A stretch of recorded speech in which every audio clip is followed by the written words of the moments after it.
साल 1971 भारत पाकिस्तान युद्ध की बात है। कराची पाकिस्तान का सबसे अहम बंदरगाह हुआ करता था। भारतीय सेना ने रातों ही रात कराची पोर्ट पर हमला किया और वहां खड़े तेल टैंकरों और नौसैनिक जहाजों को तबाह कर दिया।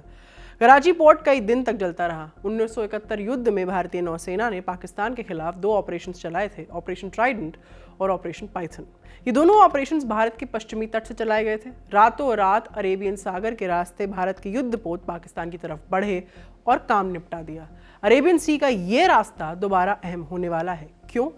आशंका है कि जल्द ही भारत पाकिस्तान के बीच एक और बड़ा युद्ध हो सकता है। ऐसे में अरेबियन सी के इलाके में पिछले दिनों 2 बड़ी घटनाएं हुई जिनके बारे में आपको जानना चाहिए। पिछले दिनों भारत ने अरेबियन सी में 10,000 स्क्वायर किलोमीटर तक सीमा क्लेम की है। इसका मतलब क्या है आगे समझेंगे, लेकिन अभी के लिए जान लीजिए कि इस कदम से भारत पाकिस्तान की समुद्री सीमा बदल जाएगी। भारत का क्लेम सिर्फ इतना ही नहीं है, एक समुद्री दर्रा मतलब पास जिस पर 1947 से मतभेद है, भारत उस पर भी क्लियर बाउंड्री डिमार्केशन चाहता है। क्या है दोनों मुद्दे, समुद्री सीमा के विस्तार से क्या बदलेगा, ये तमाम चीजें जानेंगे इस वीडियो में। नमस्ते, मेरा नाम है आस्था और आप देख रहे हैं खबरगांव। मुद्दा समझने से पहले हमें नक्शा और कुछ टेक्निकल टर्म्स समझने होंगे। सबसे पहले नक्शे से शुरू करते हैं। भारत के पश्चिमी तट के पास पड़ता है अरेबियन सागर। इस कारण अरेबियन सागर का एक क्षेत्र भारत की समुद्री सीमा में आता है। अब नक्शों में आप पाएंगे कि पाकिस्तान भी अरेबियन सागर को छूता है, इसीलिए समुद्री सीमा विवाद और दिक्कत के कारण पैदा हो जाते हैं, खासकर उन हालातों में जैसे आजकल हैं। नक्शे में ही एक और पॉइंट समझ लीजिए जिसकी बात आगे आएगी, वो है सर क्रीक एरिया। इंडिया के मैप पर गुजरात को देखेंगे, टॉप पर जहां इंडिया और पाकिस्तान का बॉर्डर है वहां सर क्रीक है। विजुअल आपको जो इस समय स्क्रीन पर दिख रहा है वही सर क्रीक एक 96 किलोमीटर लंबी एस्चुरी है जो रन ऑफ कच्छ में लोकेटेड है। एस्चुरी उसे कहते हैं जहां नदी समुद्र से मिलती है और ये एस्चुरी अरब सागर में जाके मिलती है, जिस एस्चुरी की हम बात कर रहे हैं। नक्शे के बाद अब कुछ टेक्निकल टर्म्स जानना जरूरी है। सबसे पहले समझते हैं कॉन्टिनेंटल शेल्फ क्या होता है। समुद्र के नीचे जमीन का वो हिस्सा जो किसी देश की मुख्य जमीन से धीरे धीरे समुद्र की तरफ फैला होता है। थोड़ा और आसान करके हम समझाते हैं आपको। देखिए, जब आप समुद्र तट पर खड़े होते हैं तो वहीं से शुरू होकर समुद्र के अंदर जो जमीन धीरे धीरे नीचे जाती है उसे कॉन्टिनेंटल शेल्फ कहते हैं। यह हिस्सा ज्यादा गहरा नहीं होता और कई 100 किलोमीटर तक फैला हो सकता है। यह हिस्सा समुद्र के नीचे होने के बावजूद उस देश का हिस्सा माना जाता है, खासकर खनिज माने मिनरल्स और तेल गैस जैसे संसाधनों के लिए। अब एक और टर्म समझ लीजिए, एक्सटेंडेड कॉन्टिनेंटल शेल्फ मतलब समुद्र का वो हिस्सा जो किसी देश की सीमाओं माने टेरिटोरियल वाटर्स से बाहर होता है, लेकिन भूगोल और संरचना माने उसकी ज्योग्राफी और स्ट्रक्चर के आधार पर उसी देश का हिस्सा माना जा सकता है।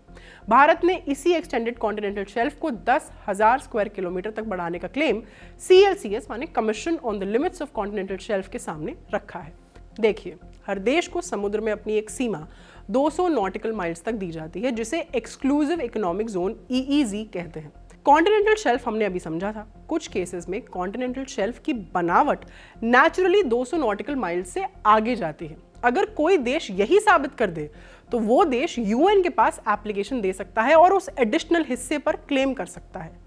इस दावे से देश को उस अतिरिक्त समुद्री हिस्से में तेल, गैस, खनिज जैसे प्राकृतिक संसाधनों को निकालने का अधिकार मिल सकता है, लेकिन वहां दूसरी गतिविधियां जैसे मछली पकड़ना या सेना तैनात करना नहीं किया जा सकता।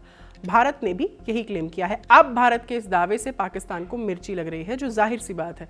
पूरी कहानी क्या है सिलसिलेवार समझते हैं। भारत ने कॉन्टिनेंटल शेल्फ को बढ़ाने का अपना पहला क्लेम साल 2009 में UN की एक body commission on the limits of continental shelf CLCS को सबमिट किया था और ये क्लेम समंदर के सबसे बड़े हिस्सों पर था, जिसमें बंगाल की खाड़ी, इंडियन ओशन और अरब सागर के कुछ हिस्से शामिल थे। इंडिया का ये कहना था कि उसे अपनी EEZ माने एक्सक्लूसिव इकोनॉमिक जोन से आगे वाले सी बेड का भी हक मिलना चाहिए।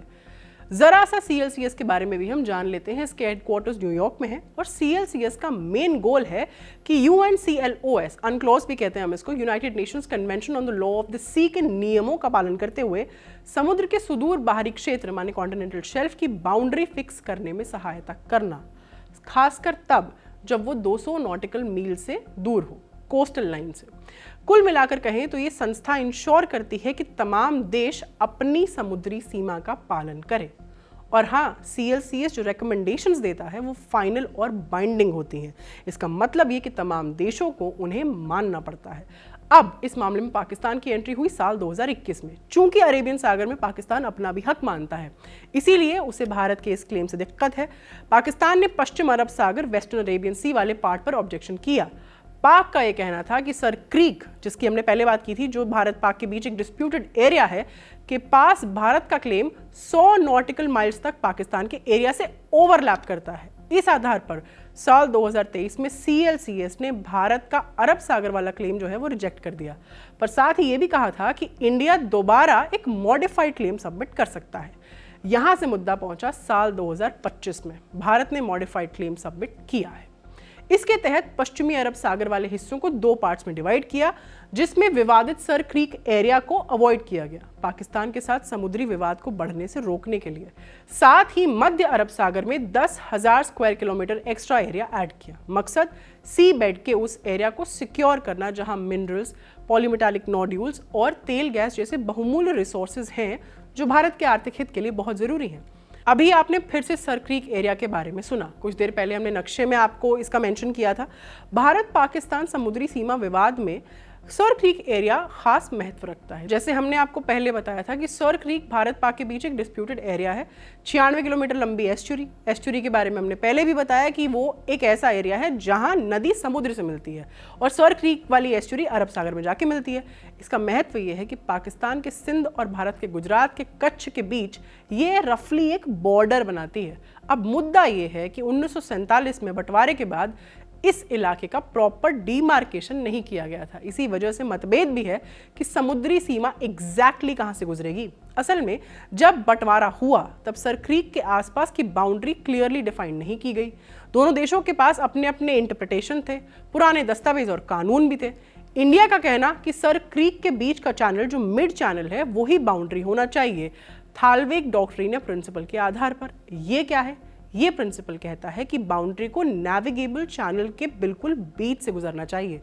नेविगेबल चैनल का क्या मतलब है ये भी बता देते हैं। आसान भाषा में मतलब है ऐसा जल मार्ग जो इतना गहरा और चौड़ा हो कि उसमें से नावें चल सके। इंडिया द्वारा एक 1925 के मैप का रेफरेंस भी दिया जाता है जो मिड चैनल लाइन को सपोर्ट करता है। मगर पाकिस्तान का कहना है कि सर क्रीक एक नॉन नेविगेबल एरिया है। मतलब ये कि इलाका बहुत छोटा, उथला, कीचड़ भरा है जहां नावों का चलना मुमकिन नहीं, इसीलिए थालवेग प्रिंसिपल यहां अप्लाई नहीं हो सकता। और यह भी कि सर क्रीक की बाउंड्री ईस्टर्न एज पर होनी चाहिए। पाकिस्तान इस मामले में 1914 के बॉम्बे गवर्नमेंट रेजोल्यूशन का हवाला देता है, जिसके मुताबिक पूरा सर क्रीक पाकिस्तान के सिंध रीजन में आता है। अब बॉम्बे गवर्नमेंट रेजोल्यूशन क्या है ये भी जान लेते हैं। साल 1914 में सिंध और कच्छ के रूलर्स के बीच सीमा को लेकर एक समझौता साइन हुआ था। इस समझौते के साथ जो नक्शा दिया गया था उसमें सिंध की सीमा को सर क्रीक के पूर्वी किनारे पर दिखाया गया था। इसी के आधार पर पाकिस्तान ने सर क्रीक को अपना बताता है। हालांकि अगर आप इस रेजोल्यूशन के पैराग्राफ 10 को देखेंगे तो उसमें साफ लिखा है कि सीमा सर क्रीक के बीचों बीच से गुजरेगी, जो कि थालवाग प्रिंसिपल के अनुसार है। खैर 1997 से लेकर 2012 तक 12 बार ऑफिशियल टॉक्स हो चुकी हैं, लेकिन अब तक कोई फाइनल सोल्यूशन नहीं निकल पाया है। एक इंटरनेशनल ट्रिब्यूनल भी इन्वॉल्व हुआ था, पर विवाद अब भी अनरिजॉल्व ही है। मुद्दा अटका पड़ा है सालों से दो देशों के बीच, पर प्रॉब्लम सबसे ज्यादा होती है मछुआरों को। कभी कभी वो गलती से दूसरे देश के एरिया में पहुंच जाते हैं और पकड़े जाते हैं। जाहिर है ये इशू उनके रोजगार और सुरक्षा दोनों पर असर डालता है। अब इंडिया का रिवाइज्ड क्लेम अगस्त 2025 में CLCS की 64वीं मीटिंग में रिव्यू किया जाएगा। अनक्लॉज का आर्टिकल 76 कॉन्टिनेंटल शेल्फ के रूल्स बताता है और आउटर लिमिट्स कैसे तय की जाएंगी ये भी क्लियर करता है। तो फाइनल डिसीजन भी आर्टिकल को मद्देनजर रखकर ही लिया जाएगा। एक दिलचस्प बात और बता देते हैं आपको, अरब सागर में इंडिया और ओमान का क्लेम भी ओवरलैप करता है, लेकिन साल 2010 में इंडिया ओमान के बीच एक अग्रीमेंट है कि ये एरिया डिस्प्यूट में नहीं है, भले ही एग्जैक्ट बाउंड्री अब तक डिसाइड नहीं की गई है। इसके अलावा बे ऑफ बंगाल माने बंगाल की खाड़ी में इंडिया ने 30,000 स्क्वायर किलोमीटर का क्लेम किया है, जिस पर म्यांमार और श्रीलंका ने आपत्ति जताई है। समुद्री इलाके पर अधिकार। जब इंडिया के ECS माने एक्सटेंडेड कॉन्टिनेंटल शेल्फ के 1.2 मिलियन स्क्वायर किलोमीटर एरिया को ऐड करें तो उसका टोटल समुद्री एरिया लगभग उसके अपने लैंड एरिया के बराबर बैठता है, 3.274 मिलियन स्क्वायर किलोमीटर। साफ है इस एक्सटेंडेड क्लेम से भारत का समुद्र पर अधिकार और कंट्रोल मजबूत होगा, जो हमारी सामरिक स्वतंत्र और समुद्री शक्ति माने स्ट्रैटेजिक इंडिपेंडेंस और मैरीटाइम पावर को बूस्ट करेगा। ईसीएस राइट्स का दावा करके इंडियन ओशन में भारत अपनी इन्फ्लुएंस या रसूख और ज्यादा बढ़ा पाएगा। साथ ही रीजनल रिसोर्स शेयरिंग और मैरीटाइम डिप्लोमेसी यानी समुद्री कूटनीति और संसाधन प्रबंधन पर क्षेत्रीय सहयोग में अहम भूमिका निभा पाएगा। ब्लू इकोनॉमी, ईसीएस से इंडिया को काफ़ी आर्थिक फायदा मिलेगा, जैसे फिशरीज माने मछली पकड़ना, ऑफशोर एनर्जी जैसे ऑयल या गैस एक्सट्रैक्शन, मरीन बायोटेक्नोलॉजी, समुद्री जीवों से दवाइयाँ या औद्योगिक उत्पादों को बनाना। ये सब मिलकर भारत की ब्लू इकोनॉमी माने नील अर्थव्यवस्था के विकास में महत्वपूर्ण भूमिका निभाएंगे। वैज्ञानिक अनुसंधान और पर्यावरण संरक्षण, भारत का ईसीएस क्लेम ओशन रिसर्च को बढ़ावा देगा। इससे हम समुद्र के रिसोर्सेज का टिकाऊ या सस्टेनेबल इस्तेमाल कर सकते हैं बगैर एनवायरनमेंट को नुकसान पहुंचाए। साथ ही अपना देश वैश्विक पर्यावरण मानकों के साथ बेहतर अलाइंड रहेगा। जाते जाते एक जरूरी सवाल पूछते जाते हैं कि क्या कॉन्टिनेंटल शेल्फ बढ़ाने से समुद्री रास्तों पर असर पड़ता है? तो आपको बता दें, ईसीएस सीधा तौर पर समुद्री रास्तों या नेविगेशन राइट्स को नहीं बदलता। हालांकि ये शर्तें केवल शांति काल में लागू होती हैं। दो देशों के बीच युद्ध हुआ तो एक देश दूसरे के लिए अपना समुद्री रास्ता बंद कर सकता है। इससे पता चलता है कि ऊपर बताए गए दोनों मुद्दे भारत के लिए कितने इंपॉर्टेंट हो सकते हैं। इसके अलावा इस फैसले का असर अंतर्राष्ट्रीय संबंधों और व्यापार पर भी पड़ेगा। अंत में फिर से दफर देते हैं कि ईसीएस का दावा भारत की सार्वभौमिकता और समुद्री अधिकारों को और मजबूती देगा।